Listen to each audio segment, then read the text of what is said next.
खबरों के निष्पक्ष विश्लेषण के लिए सब्सक्राइब करें Janatantra TV and press the bell icon. Never miss any update. तो कुपोषण से लड़ाई के लिए भारत सरकार पुष्टाहार की योजना चला रही है। सुप्रीम कोर्ट भी इसमें गाइडलाइंस जारी कर चुका है। तो फिर क्या वजह है कि कई राज्य सरकारें आज भी पुष्टाहार योजना को लागू करने से बचती रही हैं? और कई राज्य ऐसे हैं जिन्होंने इस योजना को लागू तो किया, लेकिन उसमें इस तरह से बदलाव कर दिए कि योजना का असर या तो कम हो गया या फिर खत्म हो गया। आखिर पुष्टाहार योजना को लेकर राज्य सरकारों की बेरुखी की वजह क्या है? इन सभी सवालों की पड़ताल जनतंत्र टीवी कर रहा है और हमने पूरे दिन तमाम एक्सपर्ट से बात भी की है और ग्राउंड जीरो से रिपोर्ट भी ली है। आज भी हमारा मुद्दा यही है और कार्यक्रम की हम शुरुआत करेंगे। सभी मेहमान भी हमारे साथ जुड़ेंगे और जानने की कोशिश करेंगे कि सरकार की पुष्टाहार योजनाएं क्यों फेल हो रही हैं। केंद्र सरकार और सुप्रीम कोर्ट की गाइडलाइंस के बावजूद राज्यों का रुख गंभीर नहीं है, जबकि योजनाओं के जमीन पर उतारने की जिम्मेदारी राज्यों पर ही है।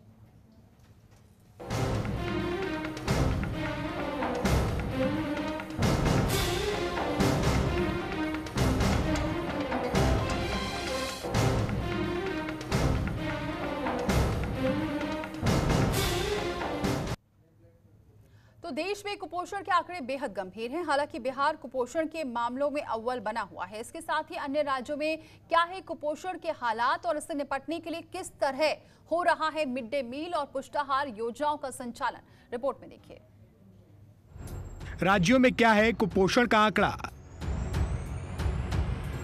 पुष्टाहार योजनाओं का क्या है हाल, क्या मिल रहा है मिड डे मील का लाभ? भारत में कुपोषण का आंकड़ा बेहद चिंताजनक है। देश में आज भी कुपोषण से 5 साल से कम आयु के 68.2% बच्चों की मौत हो जाती है। निश्चित ही यह देश के लिए एक बड़ी समस्या बनी हुई है। देश में कुपोषण के मामले में बिहार शीर्ष पर बना हुआ है। नेशनल फैमिली हेल्थ सर्वे के मुताबिक बिहार में कुपोषण का आंकड़ा 48.3% है, उत्तर प्रदेश में 46.3%, झारखंड में 45.3%, मेघालय में 43.8%, मध्य प्रदेश में 42% और छत्तीसगढ़ में ये 37% है। भारत में पोषण आहार की कमी और बीमारियां कुपोषण के सबसे बड़े कारण हैं। भोजन में आवश्यक पोषक तत्वों की कमी के कारण एनीमिया, घेंगा और बच्चों की हड्डियां भी कमजोर हो जाती हैं, जिसके कारण मौत का आंकड़ा बढ़ जाता है। और इन्हीं हालात को सुधारने के लिए देश में पुष्टाहार और मिड डे मील जैसी योजनाएं संचालित की जा रही हैं। देश में मिड डे मील का मौजूदा बजट 81,000 करोड़ रुपए है। केंद्र की ओर से सालाना आवंटित की जाने वाली ये राशि पहले 7300 करोड़ रुपए थी, जिसे अब बढ़ा दिया गया है। अगर हम बिहार की बात करते हैं तो बिहार में 2019-20 में भारत सरकार से 1093.13 करोड़ रुपए मिला था। बिहार सरकार ने 151.48 करोड़ रुपए अपने बजट से खर्च किया। लॉकडाउन में 378 करोड़ 1.29 करोड़ लोगों के खातों में भेजा जा चुका है। कुपोषण खत्म करने को लेकर उत्तर प्रदेश में बजट 4200 करोड़, केंद्र से मिली 2100 करोड़ की मदद, प्रदेश सरकार ने खर्च किया 2100 करोड़ रुपया, केंद्र से मांगा गया 2100 करोड़ का बजट। बात अगर छत्तीसगढ़ की करें तो यहाँ कुपोषण के लिए राज्य सरकार की तरफ से 5.80 करोड़ रुपए का प्रावधान किया गया है। छत्तीसगढ़ राज्य में कुपोषण के आंकड़े बेहद गंभीर हैं। केवल कोंडागांव में ही 6 साल तक के 5,966 बच्चे कुपोषित हैं। ब्यूरो रिपोर्ट, जनतंत्र टीवी। और चलिए इसी पर चर्चा करते हैं। हमारे साथ 2 मेहमान जुड़ चुके हैं। अनिला जी जुड़ चुकी हैं, महिला बाल विकास मंत्री हैं छत्तीसगढ़ की। बहुत स्वागत है अनिला जी हमारे साथ जुड़ने के लिए।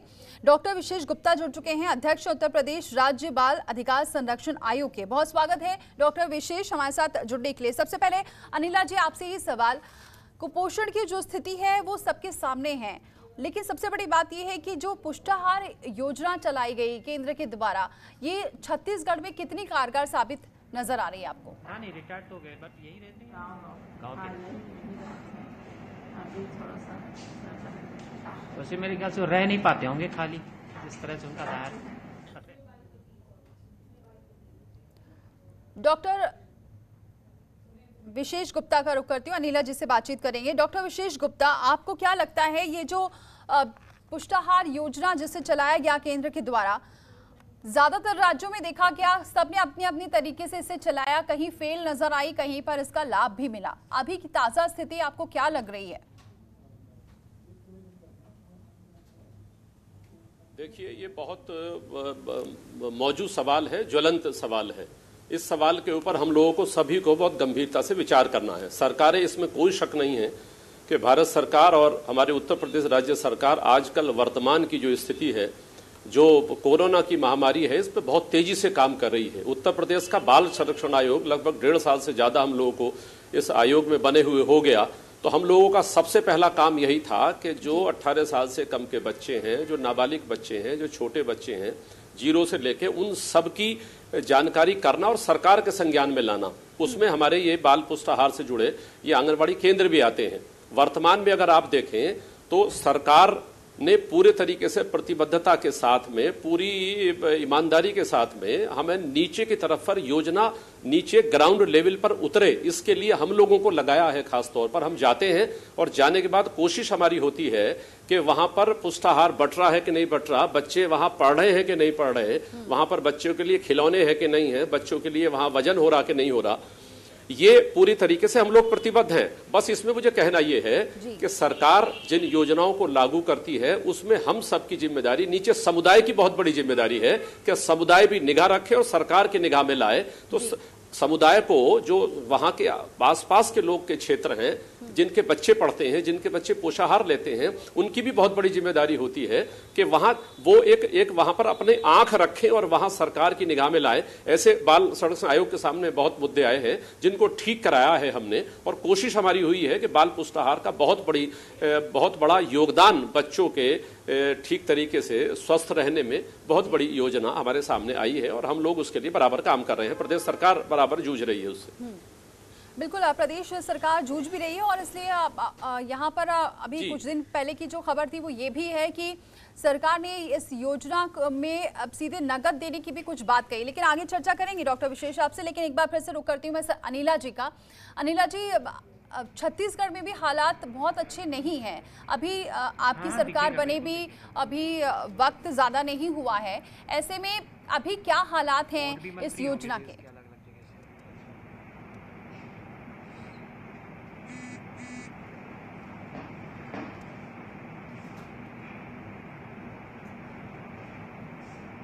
अनिला जी, मेरी आवाज आपको मिल रही है?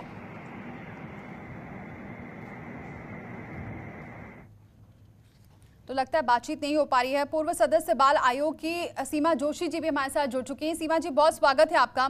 सीमा जी, सवाल यही है कि योजनाएं चल तो जाती हैं, कहीं चल भी रही हैं, कहीं नहीं भी चल रही हैं, लेकिन वो जिस तरीके से पहुंचनी चाहिए धरातल पर वो नजर नहीं आती, जिसकी वजह से अगर हम इंडेक्स देखें तो भारत अभी भी बहुत पीछे नजर आ रहा है।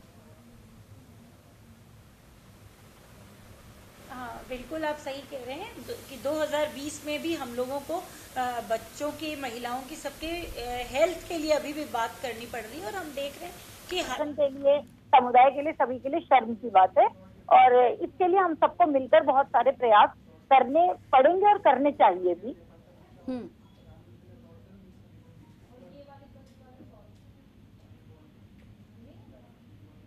जी,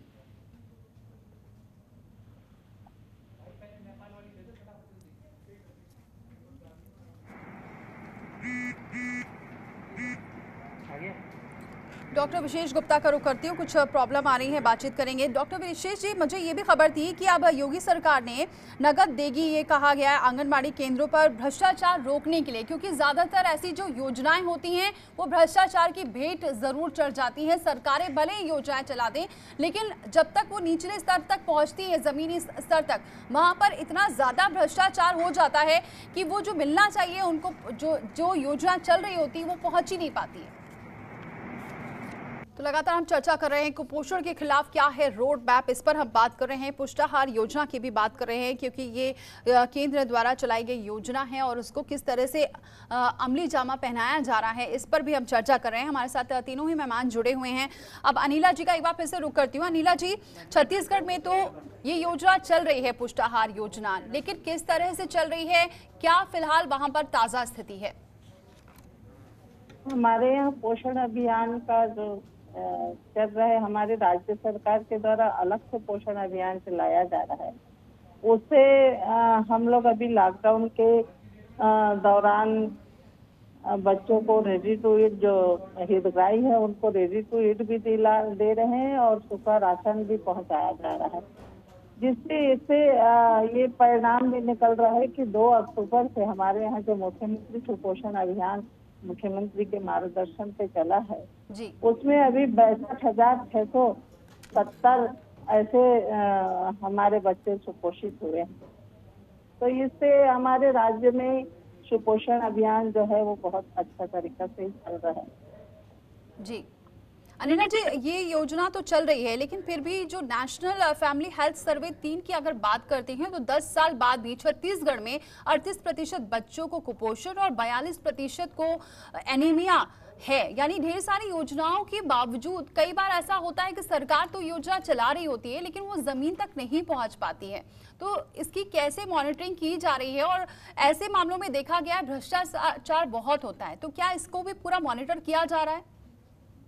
बिल्कुल, इसलिए तो ऐसा जब रिजल्ट आ रहा था, इसलिए हमारे मुख्यमंत्री जी ने ये सुपोषण अभियान चलाया और स्थानीय स्तर पे स्वास्थ्य विभाग, पंचायत विभागों के माध्यम से हम लोगों ने इसका देख रेख करने की जिम्मेदारी भी वहाँ स्थानीय स्तर पे दिया गया है, पंचायत स्तर पे, जिसके कारण मॉनिटरिंग बहुत अच्छा से हो रहा है।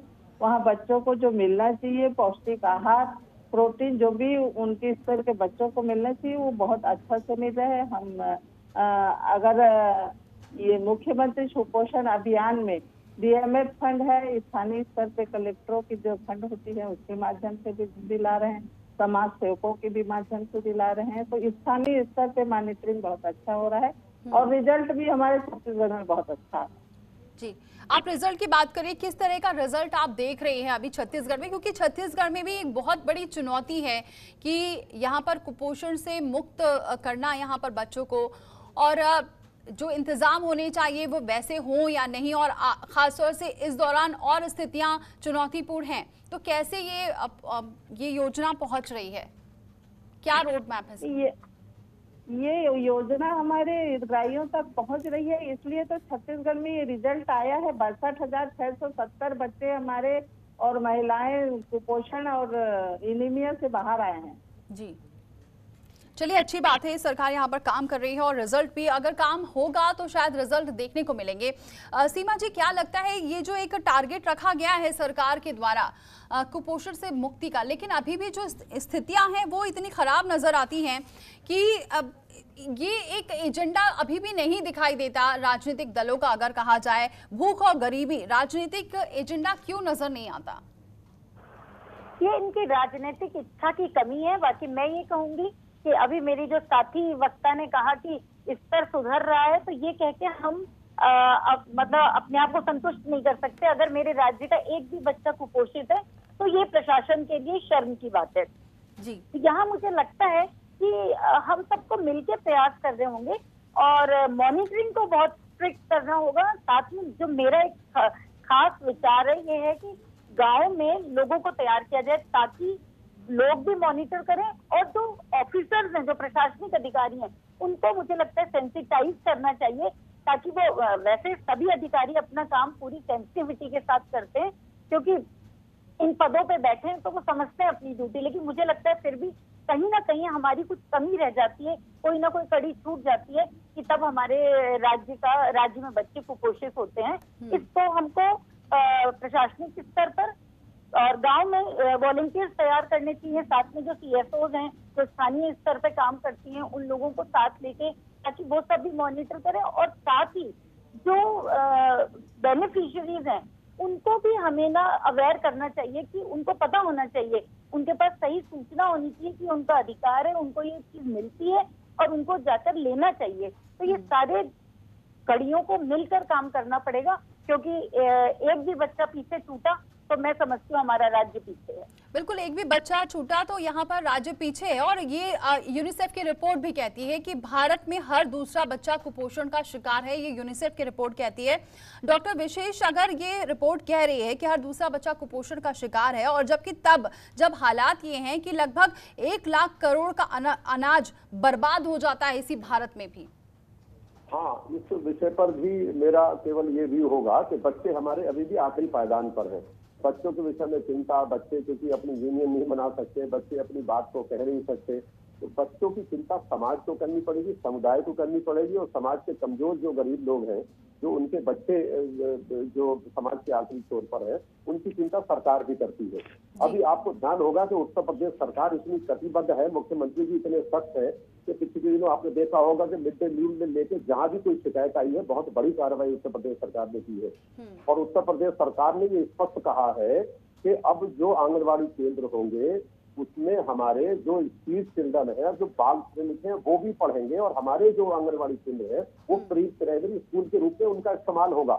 इसका मतलब ये है कि सड़क पर जो घूमने वाले बच्चे हैं, जो बाल श्रमिक हैं, उनकी चिंता भी सरकार इतनी चिंता कर रही है। और सरकार ने अपने मुख्यमंत्री जी ने खुद जाकर कई बार जो सुपोषण अभियान चले हैं उसमें खुद जाकर बच्चों को फीड कराया है। तो इतना अच्छा संदेश पहुंचा है नीचे तक कि मुख्यमंत्री खुद इतने चिंतित है बच्चों को लेके, और उन्होंने अधिकारियों को बहुत स्ट्रिक्ट आदेश दे रखे हैं कि आपको आंगनबाड़ी केंद्र में जाके आपको बराबर वो करनी है। अभी जो हमारी छोटी बच्चियां हैं जो पढ़ने से बैठ गई हैं, उनके लिए अभी अनाज और उनके लिए पोषण, उनके लिए तमाम चीजें अभी वहां पर केंद्रों पर दी गई थी।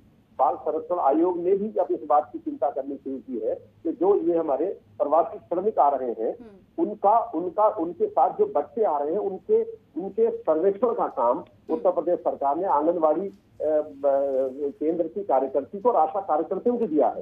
इसका मतलब ये है कि पोषण केवल हमारे उन बच्चों को तो मिलेगा ही जो हमारे लगभग 1,88,219 केंद्र संचालित है, उन पर अब ये बच्चे भी शामिल किए जाएंगे जो बच्चे अब हमारे प्रवासी श्रमिकों के साथ आ रहे हैं। इनका चलिए, ये एक अच्छा कदम है। लौटूंगी आपके पास डॉक्टर विशेष जी। अनिला जी, अब यहाँ पर आपने बताया कि स्थितियां पहले से बेहतर हो रही हैं, तो ये स्थितियां जो आप बेहतर हो रही है उसको कैसे आप और आगे बढ़ा रही हैं, और स्थितियां कैसे बेहतर हुई हैं, कैसे एक एक बच्चों पर ध्यान दिया जा रहा है? क्योंकि सवाल फिर वही आ जाता है कि हम फिर से पिछड़े ना, तो ऐसे में आपकी आगे का और क्या रोड मैप है सरकार का? बिल्कुल, कई बार लोगों की शिकायत होती है कि आंगनबाड़ी तक जो शासन की योजना है वो पहुंच नहीं पाती है, रास्ते में ही खत्म हो जाती है। इसके लिए हमारे मुख्यमंत्री जी का पूरा प्रयास है कि स्थानीय स्तर पे जाके हम समूहों के माध्यम से, जैसे उनको अभी यहाँ से सेंट्रल से केंद्रीकरण करते हुए मंडा वितरण कर रहे हैं, तो इसको हम स्थानीय स्तर पे वहीं पोल्ट्री पंप खोल के उनको उन मजदूरों को भी काम देंगे और वहीं से हमारे आंगनबाड़ी केंद्रों में, हॉस्टलों में, ऐसे जगहों में अंडा भी जाएगा। और स्थानीय स्तर पे जो उनको प्रोटीन, हरी सब्जियां हैं, फल है, ये है, वो स्थानीय स्तर पे प्रयास कर रहे हैं कि वो स्तर पे ही उनको जाए ताकि वो डायरेक्ट उन बच्चों तक पहुंचे जिससे उनको लाभ मिले। ये तैयारी हमारे राज्य की चल रही है कि हम ये कुपोषण बहुत जल्दी दूर करें। ये हमारे राज्य की प्रयास है, हमारे मुख्यमंत्री जी की प्रयास। अनिला जी, ये तो अच्छी प्रयास तो ठीक है, लेकिन अगर हम, क्योंकि एक चुनौती इसलिए भी है कि नक्सलियों का एरिया भी बहुत है वहाँ पर, दंतेवाड़ा ले ले, कांकेर, बस्तर की स्थिति में अभी भी यहाँ पर औसतन अगर बताते हैं तो 50% ऐसे बच्चे हैं जो अभी भी यहाँ पर कुपोषित हैं, और चुनौती इसलिए बढ़ जाती है क्योंकि नक्सलाइड एरिया है। तो फिर ऐसे में कैसे आपकी ये योजना पहुंच पाती है? दिक्कतें आती हैं? नहीं, बिल्कुल, चुनौती हमारे लिए बहुत बड़ी है। बस्तर में ही ज्यादा अधिकतर हमारा कुपोषित और हमारी महिलाएं एनीमिया के शिकार हैं। इसके लिए हम स्थानीय स्तर को ही चुने हैं, इसलिए स्थानीय स्तर के लिए ऐसा कोई परेशानी नहीं होती कि नक्सलाइटों के कारण वहाँ उस संस्था तक, उन आंगनबाड़ी केंद्र तक हम नहीं पहुँच पाए या हमारी राशन नहीं पहुँच पाए। अभी हमारे छत्तीसगढ़ में बराबर सभी आंगनबाड़ियों में सूखा राशन आपका रेडी टू ईट पहुंचाया जा रहा है। आंगनबाड़ियों के सहित मैं कई ऐसे जगह गई हूँ बस्तर में जहाँ बराबर बच्चे बच्चों को जो गर्म भोजन भी दे रहे थे हमारे यहाँ, महिलाओं को जो गर्म भोजन दे रहे थे वो बराबर उनको मिल रहा है।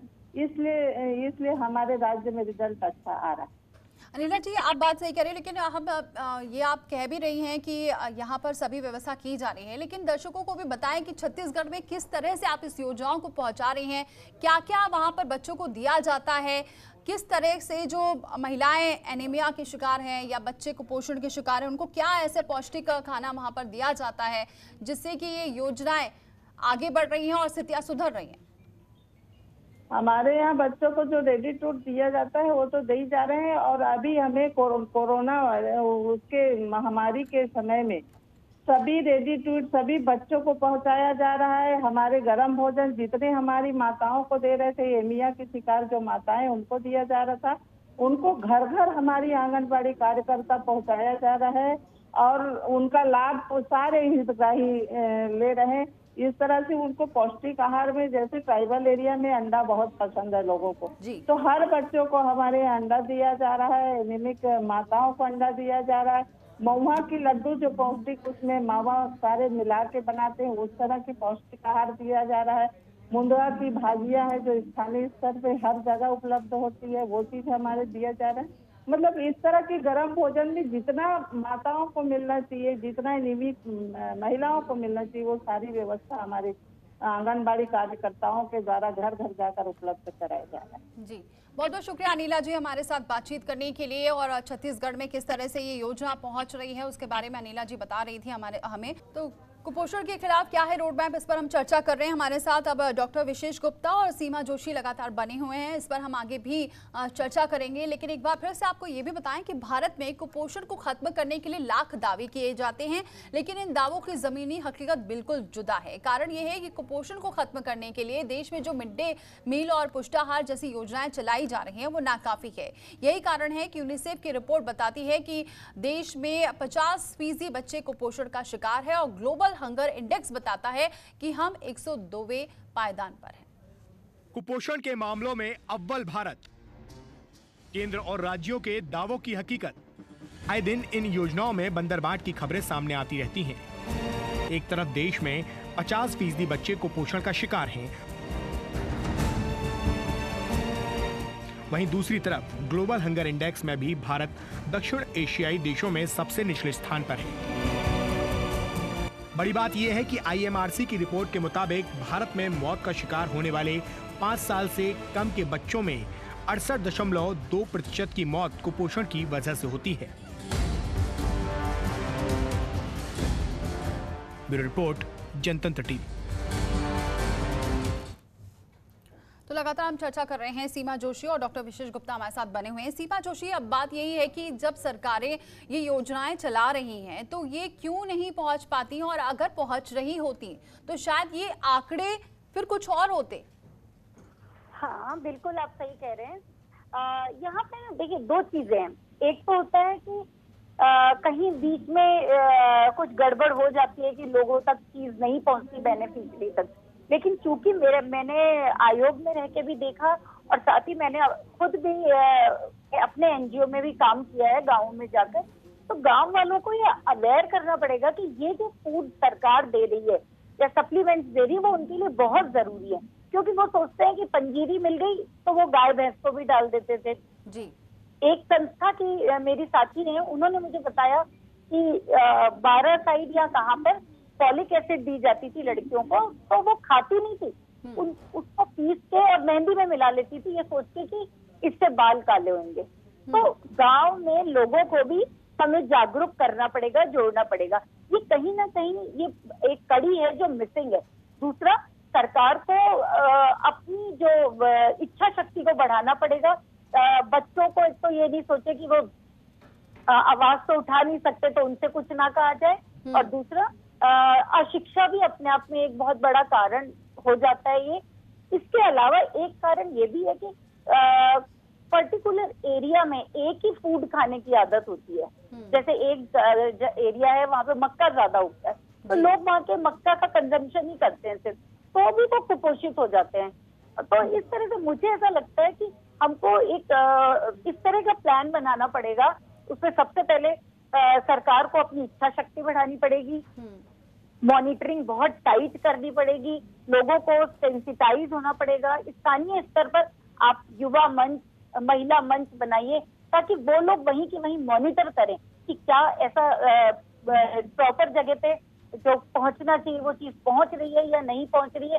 साथ ही गांव वालों को तो हमें जागरूक करना ही पड़ेगा, स्कूलों में बच्चों को जागरूक करना पड़ेगा। और अभी जो हालात चल रहे हैं, प्रवासी श्रमिक जो आ रहे हैं, मुझे ऐसा लगता है कि सरकार को अब आने वाली स्थिति तो शायद और खराब आने वाली है, क्योंकि बच्चों को तो कितने ही दिन से, और ये महिलाओं को, प्रेग्नेंट महिलाओं को कितने दिन से अब तो न्यूट्रिशनल फूड नहीं मिल रहा।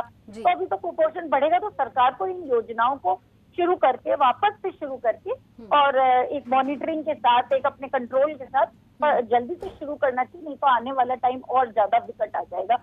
हम ग्लोबल हंगर इंडेक्स में शायद कहीं और भी पीछे ना चले जाएं। जी डॉक्टर विशेष, इसकी क्या वजह मानते हैं? क्योंकि ज्यादातर हम राज्यों पे देखें तो इस मामले में कहीं ना कहीं बहुत सारे राज्यों में ऐसी भी खबरें आई कि भ्रष्टाचार की बहुत खबरें हुई और इसमें घोटाले में ये पूरी योजना चली गई, और फिर इस पर जब कार्रवाई की बात आती है तो कार्रवाई इतनी लंबी हो जाती है कि इस पर साफ ही नहीं हो पाती स्थिति, और इसी वजह से ना वो योजनाएं आगे बढ़ पाती हैं, ना वो जमीन तक पहुंच पाती हैं, या फिर बंद ही हो जाती है। तो इसका क्या कारण मानते हैं कि इसको कैसे आगे रूल आउट करना चाहिए? एक तो ये था कि जो हमारा समुदाय है, मैंने बार बार मैं कहता हूं कि जो आम लोग हैं, ये सरकार आम लोगों की सरकार है।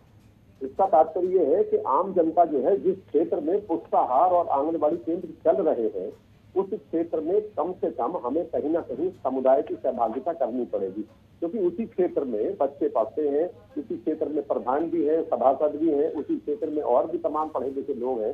तो हमें कहीं ना कहीं इस प्रकार से समितियां बनानी पड़ेंगी, जिसमें युवा भी हो, जिसमें प्रधान भी हो, जिसमें बाकी लोग भी हो, और उनको मेन्यू जानना पड़ेगा कि हमें जो बच्चों को या गर्भवती माताओं को पोषण के लिए जो मेन्यू दिया जा रहा है, वो मेन्यू क्या है, वो मेन्यू ठीक प्रकार से मिल रहा है कि नहीं मिल रहा। सरकार ने अपने अधिकारियों को आदेश दिए हैं, उत्तर प्रदेश सरकार ने जिलाधिकारियों को दिए हैं, जिलाधिकारी ने डीएसए को दिए हैं, डीएसए से नीचे के स्तर पर तमाम समितियां बनी है। लेकिन अब गैर सरकारी लोगों को भी, जिनके बच्चे पढ़ते हैं, उनको भी एक आई वाच रखना पड़ेगा कम से कम, और मेन्यू को जानना पड़ेगा। कोई भी भ्रष्टाचार तब होता है जब वहां से आम लोगों की निगाह हट जाती है।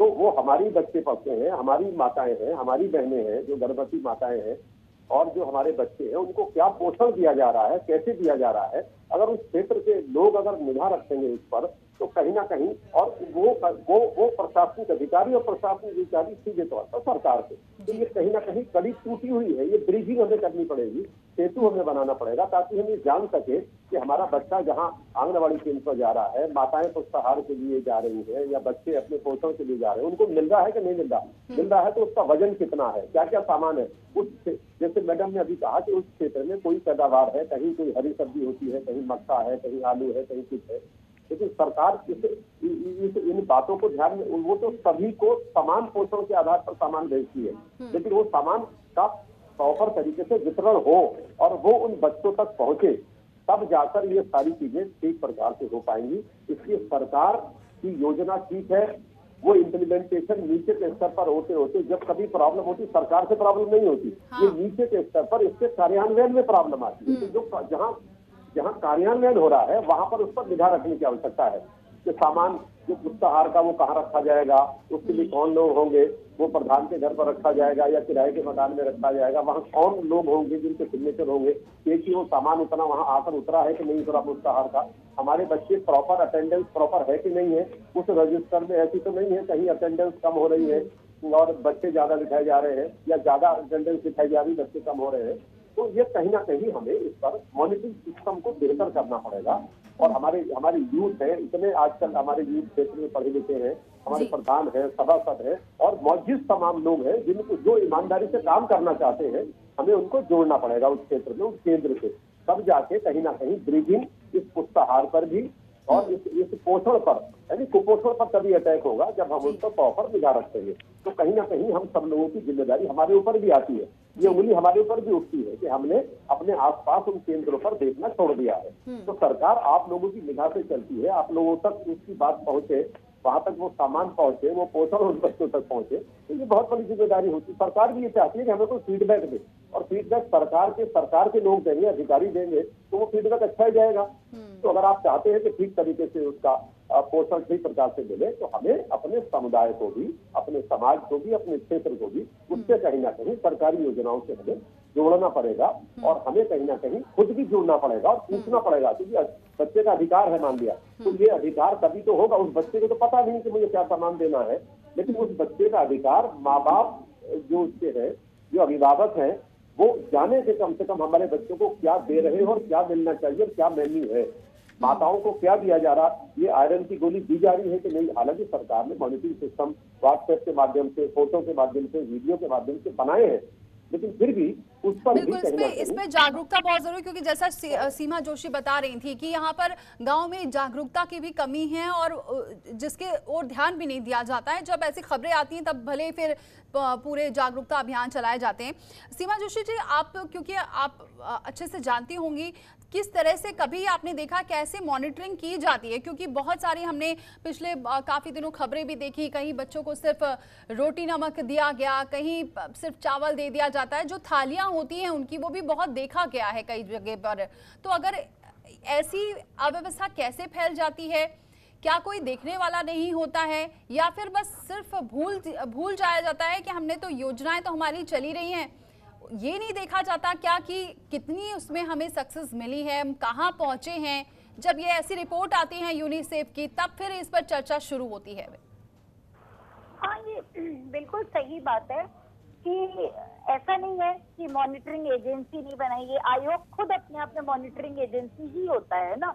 लेकिन मुझे ऐसा लगता है, और सरकार में बहुत सारा पूरा सिस्टम है, ऊपर से नीचे तक अधिकारी हैं, सब कुछ है, लेकिन हाँ शायद कहीं ना कहीं हमारे में सेंसिटिविटी की कमी है, और हम जानते बूझते लोग आंखें बंद कर लेते हैं कि क्या हो रहा है क्या नहीं हो रहा। समझते सब है, लेकिन आंखें मूंद लेना, कागज को आगे बढ़ा देना, ये चलता है। और जो मेरे साथी हैं विशेष जी, उन्होंने जो कही उसी बात को मैं भी सपोर्ट करते हुए कहूंगी कि दो चीजें हैं कि समुदाय की सहभागिता और साथ में जो आप लोग की पैनी नजर होनी चाहिए, और योजना जो है वो स्थानीय स्तर पे बननी चाहिए, लोगों को सेंसिटाइज करना चाहिए, और एक ओनरशिप की फीलिंग आनी चाहिए कि ये योजना मेरे गांव के लिए है। अधिकारी को ये होना चाहिए कि ये मेरा क्षेत्र है। तो सबको थोड़ा सेंसिटिव होने की जरूरत है, और सबको अपने अधिकारों को जानने की जरूरत है।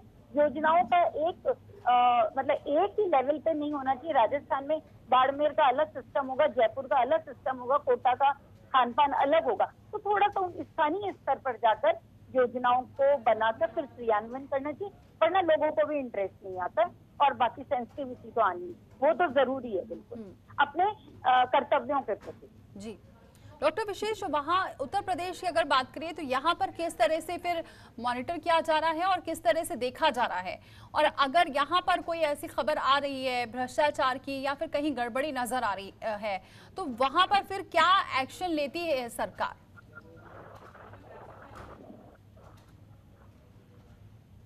निरीक्षण किए हैं ऐसे केंद्रों के, और हम देखते हैं कि वो केंद्र खास तौर पर प्राइमरी विद्यालयों में चलते हैं।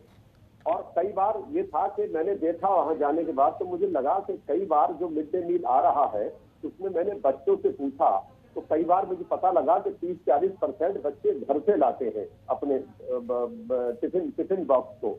तो मैंने बच्चों से पूछा कई बार कि बच्चे क्यों लाते हो, तो फिर उन्होंने कहा कि कई बार हमें अच्छा नहीं लगता, चावल मोटे हैं, कई बार दाल खराब है, कई बार सामान वैसा है। तो हम लोगों ने फिर इसकी सरकार ने शिकायत की, और नीचे कई बार एजेंसी को हमने समाप्त करा के अच्छी एजेंसीज वहां पर आई हैं जो बेहतर तरीके से काम करने की कोशिश कर रही हैं।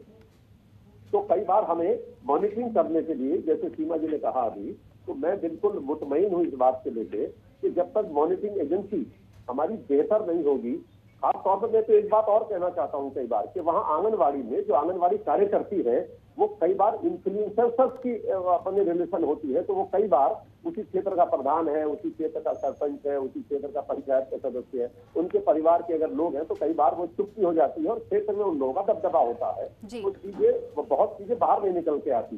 तो इसमें मेरा ये भी कहना है कि जब इनका चयन हो कार्यकर्तियों का, उसमें पढ़ी लिखी होती है, उसमें कोई शक नहीं, अच्छी पढ़ी लिखी होती है। कई बार वो भूगत वाली, कई बार बहू आ जाती है, कई बार और ऐसी महिलाएं मैंने देखी है कार्यकर्ती जो कई बार अपने आप को अभिव्यक्त नहीं कर पाती, कई बार पूरे तरीके से प्रस्तुति उनकी नहीं हो पाती, और इसलिए क्षेत्र में अगर थोड़ा बहुत गड़बड़ भी हो रहा है तो वो चल जाता है सारा।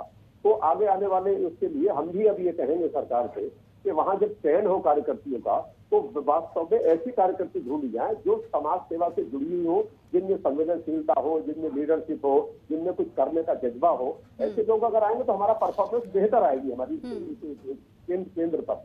तो यहाँ मॉनिटरिंग सिस्टम, मान लिया फोटो भी है, वीडियो भी है, सब कुछ है, लेकिन ये सब कुछ आप कर लीजिए, लेकिन आप संवेदनशील अगर नहीं है, आप उन बच्चों के प्रति अगर अगर अगर अगर अपनी अपनी अपनी मन को अगर ठीक नहीं रखते कि मेरा बच्चा है, मेरा भी बच्चा अगर इसी प्रकार से ये पोषण लेता तो क्या मैं इसी प्रकार से मेरे अंदर महसूस होता, तो अपने अंदर माँ का भाव, अंदर भाई का भाव, अंदर भतीजे का भाव, चाचा का भाव, ताऊ का भाव, कई बार कहते हैं ना, कई बार पर्सनालिटी डेवलपमेंट में कि आप ये महसूस करके देख लीजिए, अगर इसमें यहाँ मेरी अगर माता जी होती, यहाँ मेरे अगर पिताजी होते, यहाँ मेरी अगर बहन होती, मेरा अपना बच्चा होता, तो हमें खुद का इन्वॉल्वमेंट भी जरूरी है। ऐसे सेंसिटिव लोग ढूंढने पड़ेंगे, रखने पड़ेंगे, जो बच्चों के प्रति सेंसिटिव हो, जिनमें लीडरशिप की क्षमता हो, जिनमें अपने को अभिव्यक्त करने की हो, और जो कोई न देखे, हमारा मन देख रहा है, हम देख रहे हैं, समाज देख रहा है। और ऐसे तमाम हमारी कार्यकर्ती, हमारी सफलता की कहानी भी है केंद्रों की, सब खराब ही नहीं है हमारे केंद्र, बहुत अच्छे भी केंद्र चल रहे हैं,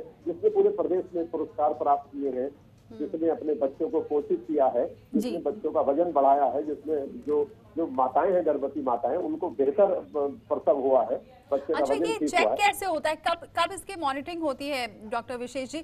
क्योंकि आपने बताया कि कई बार ऐसा अच्छा काम भी देखा गया है, वजन भी कराया जाता है, तो ये कितने महीने में या कैसे इसका प्रोसेस क्या होता है? हाँ, प्रोसेस मतलब ये है कि वहाँ पर एक रजिस्टर होता है, वजन की मशीन होती है, बच्चे के विषय में वहाँ पर देखना होता है कि कितना वजन आज था, कितना वजन 8 दिन के बाद है, उसको वो पोषण देना, और पोषण के बाद उसका बार बार वजन लेना। इसी प्रकार से माताओं के लिए जो पोषण है, वो पोषण देने के बाद बराबर उसका रिकॉर्ड वहाँ पर आता है। हमारी आशा बहनें हैं, कार्यकर्ती हैं, वहाँ जाती है, देखती है, उनका फोटो खिंचता है, वो व्हाट्सएप ग्रुप बना रखते हैं, उसके आधार पर डीएम को रिपोर्ट जाती है, फिर डीएम और अपनी उसकी पूरी टीम के साथ वहाँ विजिट करते हैं। तो कई बार मॉनिटरिंग सिस्टम तो ठीक ठाक बना है, लेकिन उसको फिर भी कहीं ना कहीं सरकारी मॉनिटरिंग से निकालकर हमें समुदाय की तरफ जरूर लाना चाहिए इसे। और वहाँ प्रशासनिक स्तर पर क्षेत्र के इन्फ्लुएंसर, क्षेत्र के अच्छे लोग जरूर कहीं ना कहीं, जब पोषण बढ़ता है या जब बच्चों का वजन होता है, कोई ना कोई व्यक्ति ऐसा रहे जो एक आंख भी वहां देखती रहे, और जो सरकार तक अपनी बात पहुंचाती रहे या डीएम तक अपनी बात पहुंचाती रहे। तो ये अगर मॉनिटरिंग सिस्टम अगर इस प्रकार से हम बनाते हैं ना समुदाय के साथ जुड़कर, तो मुझे लगता है किसी ना कोई बेहतरी, और जहाँ ऐसा मॉनिटरिंग सिस्टम है वो क्षेत्र आज भी बेहतर काम कर रहे हैं, इसको कोई शक नहीं। बिल्कुल, आप ये बात सही कह रहे हैं कि मॉनिटरिंग सिस्टम इसका सबसे बड़ा कारण है कि अगर मॉनिटरिंग अच्छे से की जाए तो शायद ये जो योजनाएं सरकार चला रही है ये पहुंच सके और भ्रष्टाचार की भेंट ना चढ़े। सीमा जी, एक जो बात इन्होंने कही है, डॉक्टर विशेष ने, ये बात तो ठीक है, कहीं हो सकता है बहुत ईमानदारी से काम हो रहा होगा जहाँ पे रजिस्टर्ड मेंटेन किए जाते हैं, और कहीं पर यही एक जो रजिस्टर होता होगा, इधर ही से ही पूरा गोलमोल शुरू हो जाता होगा कि वजन बढ़ा के बता दे रहे हैं, सारी रिपोर्ट अच्छी जा रही है, और जब रिपोर्ट अच्छी जा रही है तो वो उस इलाके में फिर आगे उस जगह पर क्यों ध्यान देंगे? और जाहिर सी बात है आंकड़े फिर यही बताएंगे कि यहाँ तो सब कुछ ठीक ठाक है। तो मैडम, इसीलिए तो ये है कि अगर हम लोग, जब मैं आयोग में थी तो हम जाते थे, हमने आंगनबाड़ी तक को विजिट किया, वहाँ के रजिस्टर को ऐसे रैंडम चेकिंग करते थे कि औचक निरीक्षण पे पहुंच गए और जाके देखा अगर कुछ गड़बड़ पाई जाती थी तो एक्शन भी हुआ है। मैं आपके चैनल की तरफ से इसीलिए इतनी देर से यही सोच रही थी कहने का कि मैं राजस्थान सरकार से कहूंगी कि अपने पर्सनल इंटरेस्ट को, पर्सनल बायसनेस को छोड़कर वाकई में जो भी गलत करता है उसकी शिकायत आती है तो एक सिर्फ जांच कमेटी बिठाकर लंबी जांच ना करें, एक्शन लें। एक दो के साथ एक्शन होगा, अपने आप सुधार आएगा। बिल्कुल सही कह रहे हैं आप सीमा जी कि यहाँ पर एक्शन लेने की बेहद जरूरत है, क्योंकि यहाँ पर वही मेरा सवाल था कि एक्शन नहीं लिया जाता है, जिसकी वजह से जांच बस की जाती है। हो सकता है एक दो अधिकारियों को तुरंत के लिए सस्पेंड भी कर दिया जाता हो, लेकिन बाद में कौन देख रहा है, कहां देख रहा है? फिर स्थिति तो हमारी वही है। फिर जिस महामारी से आज हम लड़ रहे हैं, कोरोना की बात करते हैं, लेकिन इसी को ही ब्लैक डेथ नामक महामारी से जोड़ा गया है। तो ये तो कब से चली आ रही है, इस पर क्यों नहीं ध्यान ऐसे दिया जाता है और क्यों बार बार इसको एजेंडे से अलग क्यों कर दिया जाता है? ये भी मेरा सवाल है। बैठकें भी होती रही हैं राज्य सरकार केंद्र सरकार मिलकर, ये तो एजेंडा सबका है। बिल्कुल सबका ही एजेंडा है, सबको सोचना पड़ेगा, सबको काम करना पड़ेगा। बैठ के सिर्फ योजनाएं बनाने से कुछ नहीं होगा।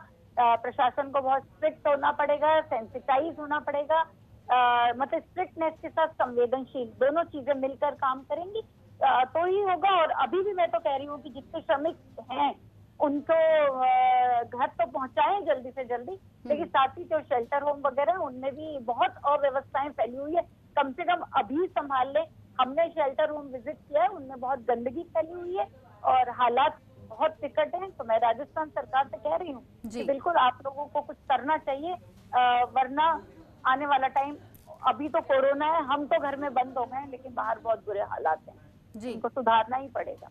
जी डॉक्टर विशेष, यहाँ पर अगर हम उत्तर प्रदेश की बात करते हैं या पूरे इसी कुपोषण की ही बात करते हैं, तो और क्या लगता है कि यहाँ पर अभी क्या वाकई जागरूकता की बेहद कमी है? अभी भी नहीं समझ है गांव में लोगों को किस तरह से जागरूकता फैलानी चाहिए कि कम से कम अगर भ्रष्टाचार वहां से नहीं हो रहा है तो कई लोग हो सकता है कि जैसा कि बता रही थी कि कभी अपने घर ले जा रहे हैं या फिर उसका यूज नहीं कर रहे हैं, जो समझ नहीं है।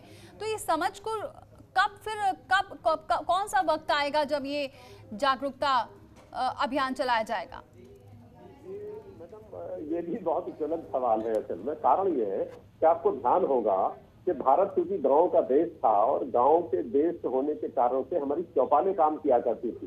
चौपाल पूरी निगाह रखती थी गांव में क्या हो रहा है, किस तरीके से हो रहा है, कौन बाहर से आ रहा है, कौन जा रहा है, युवा क्या कर रहा है। तो अब एक तो चौपाल हमारी टूट गई है। तो जागरूकता के लिए मुझे लगता है कि कोरोना के बाद का जो काल होगा उसमें तमाम लोग अब गांव पर ध्यान देंगे, लोग खेती पर ध्यान देंगे, लोग स्वदेशी पर होंगे, अब लोकल के लिए वोकल बनेंगे मुझे लगता है आने वाले समय में। तो अब मुझे लगता है अब आपने देखा होगा कि चौपाल में लोग बैठ रहे हैं, शाम को आला उदल भी हो रही है, शाम को रामायण भी है, महाभारत भी है, बच्चे भी बैठ रहे हैं, सब कुछ बैठ रहे हैं। तो इस समय बहुत बड़ा मौका है कोरोना काल के बाद में कि हम इस पोषण से जुड़े हुए उस क्षेत्र का पूरा सर्वे हमारे प्रधान के पास हो, प्रधान की कोई ना कोई टीम हो, वहाँ जो आंगनबाड़ी कार्यकर्ती या आशा हमारी कार्यकर्ती है उनके साथ भी बैठकर जागरूकता का हो। और ये सब लोग हमारे पीयर एजुकेटर हमें तैयार करने पड़ेंगे और उन पीयर एजुकेटर को कहीं ना कहीं हमें बजे डीएम की बैठक होती है, डीएम के साथ प्रधान की बैठक होती है, तो पीयर एजुकेटर ये अपने क्षेत्र की बात को वहां रखेंगे, वहां से डीएम तक जाएगी, डीएम से लौट के फिर वहां पर लौट कर चीजें आएंगी। तो मुझे लगता है ये कड़ी जोड़नी पड़ेगी। कहीं हमारे यूथ पढ़े लिखे आज की तारीख में खेती में जुड़े हैं, अपना काम कर रहे हैं, अच्छे भी लोग हैं, तो हमें पीयर एजुकेशन छांटने पड़ेंगे और उनकी ट्रेनिंग करनी पड़ेगी। और उनके साथ के हमारे गांव में ये आंगनबाड़ी केंद्र चलते हैं, इसका हमारा ये मेन्यू है, ये हमारे शिक्षा के अधिकार अधिनियम के अंतर्गत इस स्कूल में इतने बच्चे हैं, यहाँ पर मिड डे मील है, यहाँ पर पेरेंट मीटिंग होती है, यहाँ पर ये सारी मीटिंग गांव की होती है। लेकिन वो मीटिंग होती है, होकर रह जाती है, इम्प्लीमेंट नहीं हो पाते। जो गांव के लोग आते हैं ना, जिसमें कई बार हमारी पेरेंट मीटिंग भी है, टीचर्स के साथ भी मीटिंग है, वो सब इन्हीं मुद्दों को लेकर होती है कि स्कूल की पढ़ाई का कैसा हो, यहाँ मिड डे मील मिल रहा है तो कैसा मिल रहा है, बच्चे अपने आप घर से बर्तन ला रहे हैं कि यहाँ ला रहे हैं, यहाँ बच्चों की लाइन ठीक लगती है कि नहीं लगती, बच्चों के बर्तन धोए जाते हैं कि नहीं धोए जाते। कई बार स्टाफ की कमी है, बच्चे अपने आप ही बर्तन धो रहे हैं। मैंने जो देखा आयोग की तरफ से जाकर, तो मैंने फिर इस बात की सरकार तक को ये बात पहुंचाई है। तो अब वहां तक जहां जहां हमने मॉनिटरिंग करी है वहां कार्रवाई भी हुई है और वहां क्वालिटी भी इंप्रूव हुई है। ठीक है, जागरूकता मॉनिटरिंग। ठीक है सीमा जी, जहां जहां ये योजनाएं नहीं चल रही हैं, क्योंकि अब जब ये केंद्र का भी आदेश है, सुप्रीम कोर्ट का भी आदेश है, तो इसका ये क्यों नहीं लागू की जाती है और इसका फिर कैसे क्रियान्वयन होना चाहिए? अगर जब कोई योजना है, अगर उसका क्रियान्वयन नहीं हो रहा है तो ये तो सरकार की अपनी सोच है, उनकी इच्छा है, ये तो उनको करना चाहिए।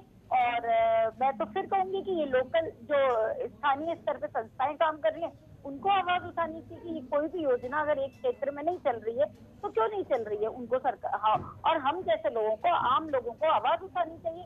और सबसे बड़ी बात है, सरकार को अगर कोई योजना है तो उसको क्यों नहीं चलाया जा रहा है? चलाना चाहिए, ये जनता का अधिकार है, उनका अधिकार मिलना चाहिए। जी, बहुत बहुत शुक्रिया डॉक्टर विशेष, डॉक्टर सीमा, माफ कीजिएगा सीमा जी, हमारे साथ जुड़ने के लिए। तो अब सवाल यही है कि अगर ये योजना चल रही है, भलाई के लिए चल रही है, तो उसे क्यों रोका जा रहा है? जहां चल रही है उसमें क्या कमी आ रही है, इस पर ध्यान देना होगा, जिससे कि हम कुपोषण के मामलों में जो अव्वल भारत को कहा जा रहा है, इस चीज़ों को तोड़ सके और भारत ये कुपोषण के मामले को अब दरकिनार करते हुए आगे बढ़े और कोई भी बच्चा यहाँ पर कुपोषित ना हो। फिलहाल इतना ही, लेकिन खबरों का सिलसिला जारी है।